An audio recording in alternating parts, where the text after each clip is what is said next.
Hey there, we're Talia and Ophira Edut, identical twins and astrologers. Welcome to AstroTwins Radio, where we bring the stars down to Earth. Be New Year week. Not quite New Year as I'm recording this, but if you're listening to this, it might already be 2025. And 2024 is going to go out with a few fireworks. Well, maybe not a firework, but a cosmic event. We got the final new moon of the year on Monday, December 30th in Capricorn, which is a sign that rules goals and plans and all things related to New Year's resolutions. So it's also a bonus second new moon this month because we began the month with a new moon in Sagittarius. So sometimes we get two in a month and it's not some huge phenomenon, although I'm sure your social media feeds will be making it out to be a magical moment. And look, I'm not one to deny us a magical moment, even if it's very on brand for Capricorn to do an eye roll.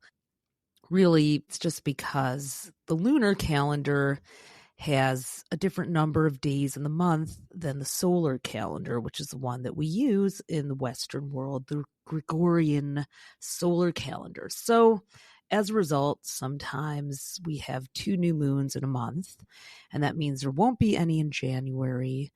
Also, not an earth-shaking phenomenon, just a calendaring thing. Sort of like an early runway for 2025 New Year's resolutions. You do not need to wait for the calendar to turn to start setting those intentions. A new moon is a really powerful day to plant those seeds. You'll see them really start to sprout in the 2 weeks between the new moon and the full moon. The first full moon of 2025 is going to be in Cancer on January 13th. And then in the 6 months between the new moon and the corresponding full moon in that sign. So in the summer, we always get a Capricorn full moon, which is kind of funny because if you think about the summer, you don't really think about it being a time of high achievement. But actually, all those New Year's resolutions really do come to this big manifestation turning point in the middle of the year. The new moon is always in the same sign that the sun is in. So Capricorn new moon is always going to be during Capricorn season. And then the full moon is when the sun and the moon are exactly opposite each other. So a Capricorn full moon is always going to be when the sun is in its opposite sign of Cancer.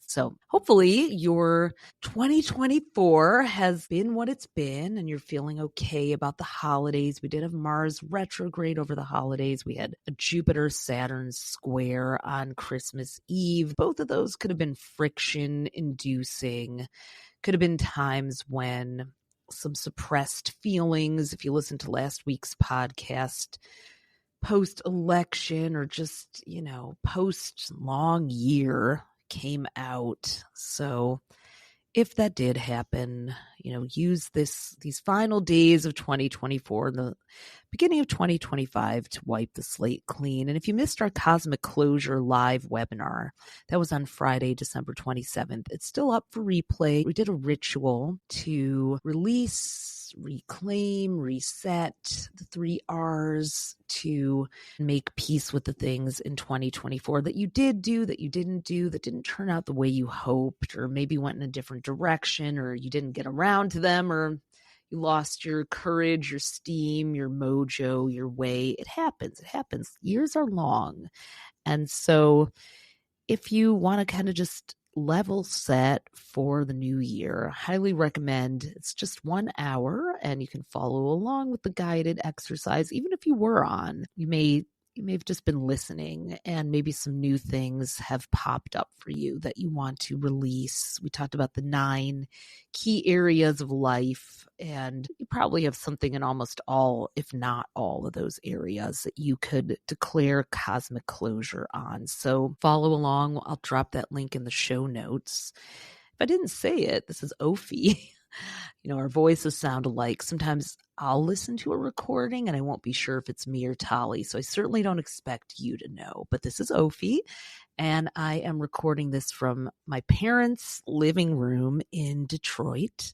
I'm here for a couple of days before I jet off to meet Tali in Mexico. It'll be my first ever warm New Year's Eve. Where are you spending your New Year's Eve? Are you hunkering down, keeping it low key? Are you going somewhere new?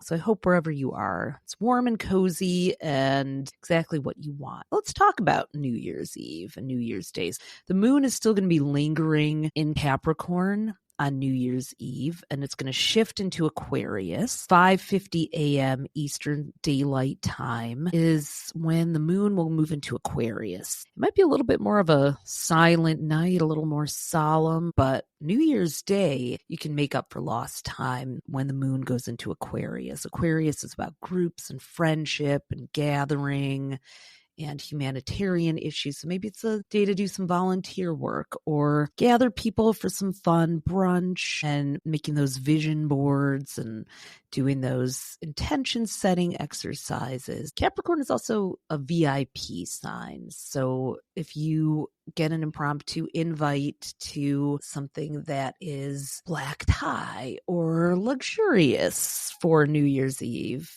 I wouldn't shy away from accepting the tickets and the invitation. Now, on Thursday, January 2nd, Venus, which is a planet of love and friendships, is going to leave Aquarius and move into Pisces. So New Year's Day is fun because it's got the moon and Venus in Aquarius. It should be very social. I'm glad that the way the holidays distributed for us getting a whole week off. I always measure it by my daughter's school reopening. I feel like last year she had to go back to school on January 2nd or something that was just wholly inappropriate for anyone with a holiday hangover, alcohol-induced or otherwise. But this year, I think we had to stretch out into the weekend, which is perfect for Venus moving into dreamy, imaginative, poetic Pisces.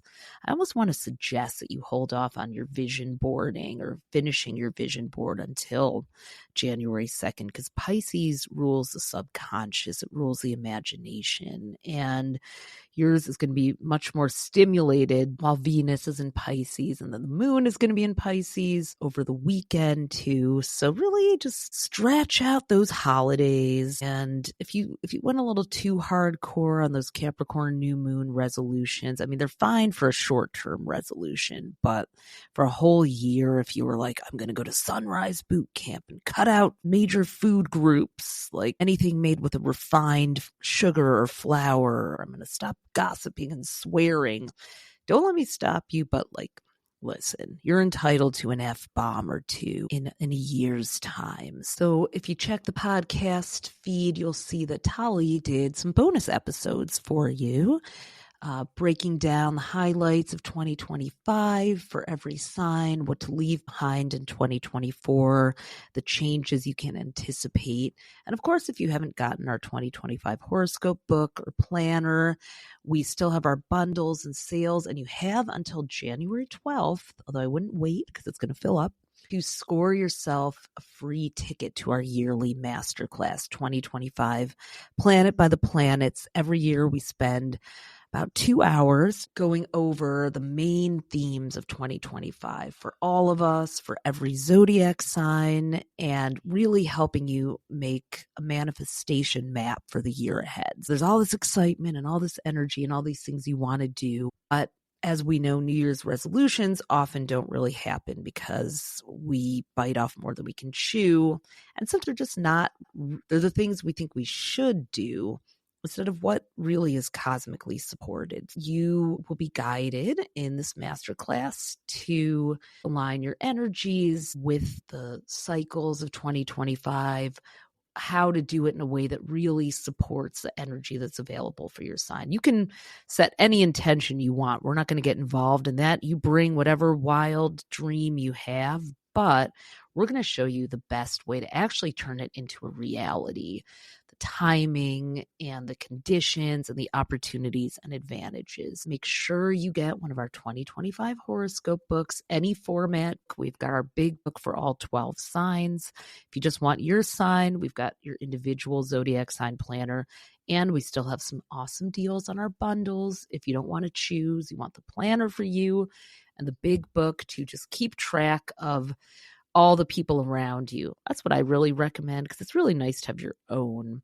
that nobody else is thumbing through. But then the coffee table edition, so that your friends and family and visitors, or a lot of businesses put it in their waiting rooms or salons or coffee shops. Really fun just to look up yourself and the people in your close inner circle. So links in the show notes, or just follow us at AstroTwins, or head over to astrostyle.com and get yours in time to be part of our yearly masterclass. Let's talk about Friday. We're going to be feeling this intense energy already on New Year's Eve and New Year's Days. Heads up that Mars and Pluto are going to be opposite each other. They're going to really come to a head on Friday, but that can get super intense. These are both planets that are associated with anger and fighting and suppressed emotions. Mars is in Leo, which is really fiery and dramatic, and Mars rules anger. And then Pluto is in Aquarius, the sign of groups. So New Year's Eve parties and New Year's Day parties, I know I suggested that they could be low-key and fun, but you got to be careful about tempers, which can be exacerbated by alcohol, as we know. With Mars and Pluto opposing each other, people could be controlling and power tripping and that sort of thing. So choose your company and parties wisely. Make sure that if someone is going to get hot-headed, that you send them out for a walk, or you got to set those ground rules really firmly. It's happening before the weekend, but some people, with the anticipation of the uncertainty of a new year and going back into work and school and life, some of their stressors or post-holiday stress could flare. So watch that within yourself. Mars is a planet that rules physical activity. So instead of sitting around, definitely get out, do something, anything that you can blow off steam. Karaoke, axe throwing, rage rooms. Do you know those are a thing? Have you heard of those? I have not been to a rage room, but I guess you basically get to go into a room and you're given a baseball bat and metal pipes, and you get to just destroy everything for an hour and that we need in this world. I'm not saying a rage room won't be in my 2025. I could have used a few rounds in 2024, if I'm being honest. Watch out for the power trippers, the ego trippers. Do not engage with them. I feel like my Instagram feed have been filled with clips and how to deal with a narcissist at the holidays. And I don't know if it's the algorithm trying to tell me something, but narcissism is a 24/7, 365 gig. Mars and Pluto facing off is going to definitely turn up the heat on that. Wishing you a very happy new year. Thank you for one full year of listening to the podcast with us. Wishing you a happy, healthy entry into 2025. Get your 2025 horoscope book. We'll see you January 12th for Planet by the Planets, and here next week. As always, thanks for listening. You can discover more of your star power at astrostyle.com, and be sure to follow us on social at AstroTwins. Join us next time for more cosmic fun.